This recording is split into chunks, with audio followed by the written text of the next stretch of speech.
On a warm September morning in the year 1066, the idyllic green fields of Yorkshire became the backdrop for a moment that would change the course of history. This was not merely another skirmish in the lengthy saga of medieval warfare. It marked the violent end of an entire era. At a narrow stone bridge, the dreams that had propelled Norse warriors across the seas for 3 centuries would shatter against the unyielding steel of the English. This day would come to be known as the death of the Viking Age. The chain of events that led to this fateful confrontation began not with the clash of swords, but with the death of a king. When Edward the Confessor passed away in January 1066, he left behind not stability, but a tempest of ambition and rival claims to the English crown.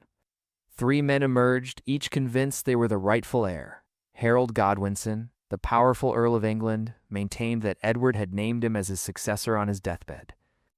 William of Normandy asserted that Edward had promised him the throne years before. And far to the north, Harald Sigurdsson, known as Hardrada, the thunderbolt of the north, prepared to assert his claim through force of arms. Harald Hardrada was no ordinary king. Towering at almost 7 feet tall and a seasoned veteran of countless battles, he was a living testament to Viking strength. His journey began in Norway but took a dramatic turn when he fled after the defeat of his half-brother. For 15 years he traveled as a mercenary, fighting in diverse lands like the deserts of the Holy Land, leading armies in Sicily, and rising to command the legendary Varangian Guard of Byzantium, the emperor's elite forces. By seizing Norway's throne in 1046, he returned home with immense wealth, glory, and a legend that spread from the Mediterranean to the frozen fjords of the north. Now his ambitions turned westward toward England. Hardrada's claim to the English throne was not solely rooted in avarice. Years earlier, before 1066, King Harthacnut of Denmark, who governed both Denmark and England, had promised his realms to Magnus of Norway upon his death. However, when Harthacnut passed away, Edward the Confessor claimed the English crown instead. As Magnus's heir, Hardrada believed he was entitled to England by right. With Edward's death, he resolved to convert that right into reality through conquest. Fortune smiled upon Hardrada when he forged an alliance with Tostig Godwinson, the brother of England's new king, Harald. Tostig, once the ruler of Northumbria, had been ousted by rebellion. Denied restoration by his brother, he sought vengeance against Harald.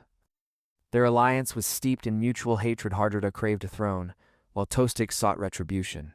Together they assembled the largest invasion fleet Norway had ever seen. Throughout the summer of 1066, the fjords echoed with the sounds of preparation. Blacksmiths forged weapons, shipwrights crafted longships, adorned with dragon prows, and warriors sharpened their skills for war. Like previous raids, this was to be an invasion of conquest. Over 300 ships carried a fierce contingent of nearly 9,000 men, battle-hardened veterans. Young warriors eager for glory, all rallying beneath the formidable banner of Harald Hardrada, known as Landwaster. Wherever this flag flew, it was said the land would burn. The fleet surged across the North Sea, swift as a tempest. Villages along the coast fled in terror at the sight of the dragon ships, and flames consumed their homes. Hardrada's first target was York, England's prized northern jewel. To seize it, he had to overcome the Earls Edwin and Mercar, who gathered their forces at Fulford Gate. On September 20th, the 2 armies clashed in a brutal melee. The English line faltered under the relentless onslaught of the Norwegians. Hundreds were slaughtered in the marshes, and facing inevitable destruction, York capitulated. The city opened its gates to Hardrada, who, despite his conqueror's status, offered terms of peace in exchange for loyalty and hostages. Content with his spoils, he withdrew to Rickle to prepare for the next phase, marching southward to claim England in its entirety. Basking in the warmth of the September sun, Hardrada's army grew complacent. They had every reason to celebrate. York had fallen, the northern earls lay defeated, and the English king was thought to be far to the south, keeping a wary eye out for Norman ships. Many soldiers cast aside their armor, believing that the worst was behind them. Yet Hardrada had gravely underestimated his adversary. In response to the invasion, Harald Godwinson surged northward with remarkable speed. Covering nearly 200 miles in just 4 days, his housecarls, the elite core of England's warriors, pushed through exhaustion to defend their homeland. By the morning of September 25th, as Hardrada's men lounged carelessly by the river Derwent near Stamford Bridge, a swirling cloud of dust appeared on the western horizon. It was not a storm, but the advancing English army. Panic coursed through the Norwegian camp.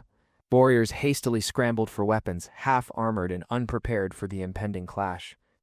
However, Hardrada, ever the resolute warrior, rallied his men to defend the narrow bridge, the only crossing between them and the approaching English host.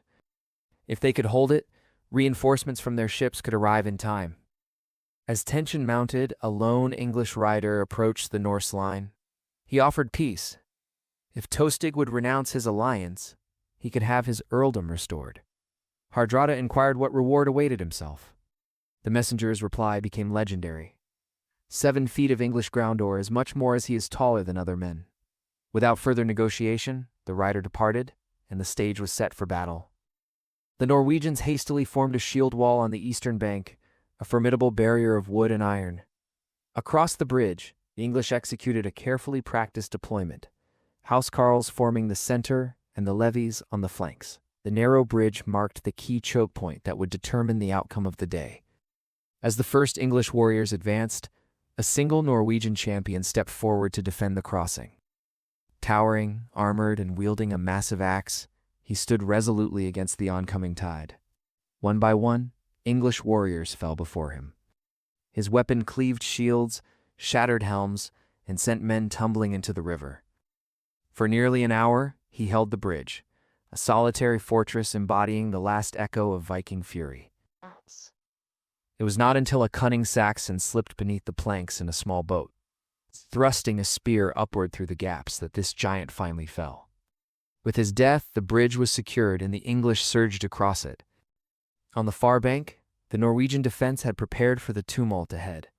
The ensuing clash was thunderous. Spears splintered, axes sang through the air, and men grappled in the chaotic melee of battle.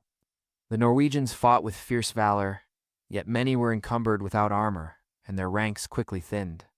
Hardrada himself stood steadfastly at the front line, his sword dancing like a hammer of the gods above the chaos. For a time, the Viking line held, but fate had other designs. An English arrow, soaring high above the melee, found the unguarded gap beneath Hardrada's raised shield, piercing his throat. Harald Hardrada, the fearsome thunderbolt of the north, collapsed on the field. The morale of the Norwegians faltered.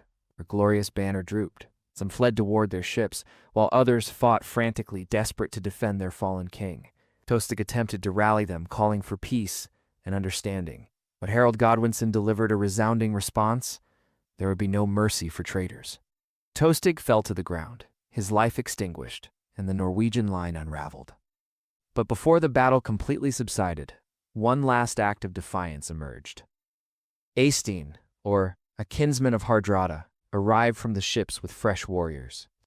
Upon witnessing their king's lifeless body, they charged with fervor, a last stand remembered as Orr's storm.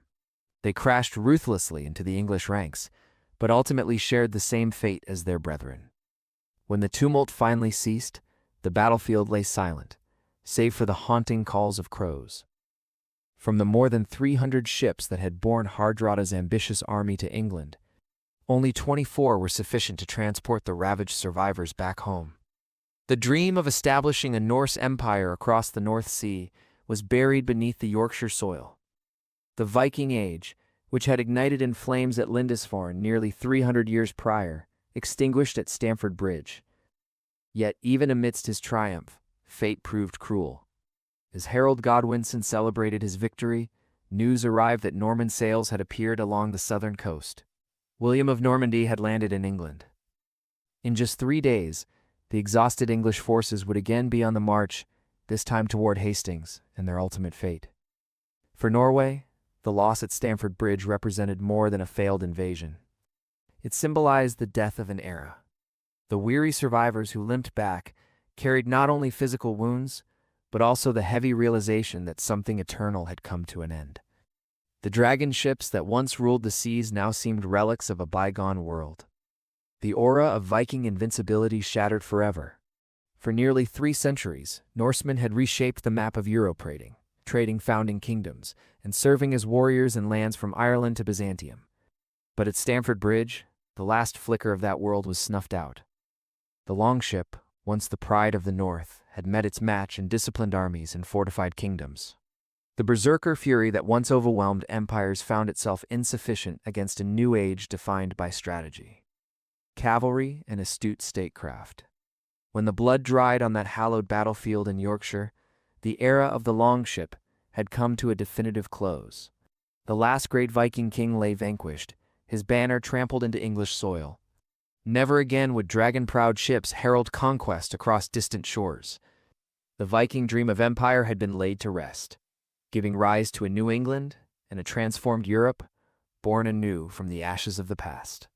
Subscribe to our channel and press the bell icon to support our work and never miss an upload. Like this video, drop a comment, and share it with others to show your support and help us grow this historical community.